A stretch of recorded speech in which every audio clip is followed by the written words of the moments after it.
So ஜென்ரலா இந்த 2026க்கு ஜோதிட ரீதியாகவே நிறைய பேர் பலன் சொல்லுவாங்க. நம்ம இந்த வாட்டி என்ன பார்க்க போறோம்னா, எண் கணிதல் ரீதியா பார்க்க போறோம். ஒவ்வொரு எண்ணுக்கும் எல்லா கிரகங்களும் அடக்கம். 1ங்கிறது சூரியன் குறிக்கும், 2ங்கிறது சந்திரன் குறிக்கும், 3ங்கிறது குரு குறிக்கும், 4ங்கிறது ராகு குறிக்கும், 5ங்கிறது புதனை குறிக்கும், 6ங்கிறது சுக்கிரனை குறிக்கும், 7ங்கிறது கேது குறிக்கும், 8ங்கிறது சனி பகவானை குறிக்கும், 9ங்கிறது நம்ம செவ்வாய் பகவானை குறிக்கும். இப்ப 2026 2 + 0 + 2 + 6 கூட்டினீங்கன்னா 10 வரும். ஸோ 1 + 0 1. ஸோ இந்த 2026 பொதுவாக சூரியன் ஆதிக்கம் கொண்ட வருடமாகவே இருக்கும். நம்பர் எண் 4 இப்போ தமிழகத்தில் பிரபலமாக பேசிக் கொண்டிருக்க யாருன்னு பார்த்தா விஜய், டிவிகே விஜய். அவர் பிறந்தது 22ஆம் தேதி. ஸோ இது வந்து ராகுவோட டாமினேஷன். 4ஆம் தேதி பிறந்தவங்க எல்லாமே ராகுவோட டாமினேஷன்.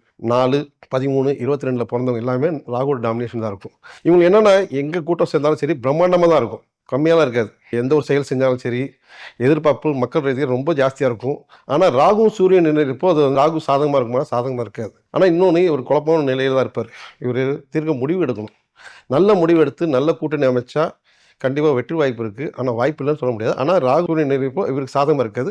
ஆனால் இவர் அடிக்கடி நிறைய பிரச்சனைகளை சமாளிக்க வேண்டிய ஆண்டாக தான் இருக்கும். ஸோ இவர் தைரியமாக இருந்தால் அடுத்த கட்டத்துக்கு நகர்ந்து போகலாம். என் ரீதியாக எவ்வளோ சப்போர்ட்டாக இருக்கும், எவ்வளோ பாதிப்பாக இருக்கும் மட்டும் தான் சொல்லியிருக்கேன்.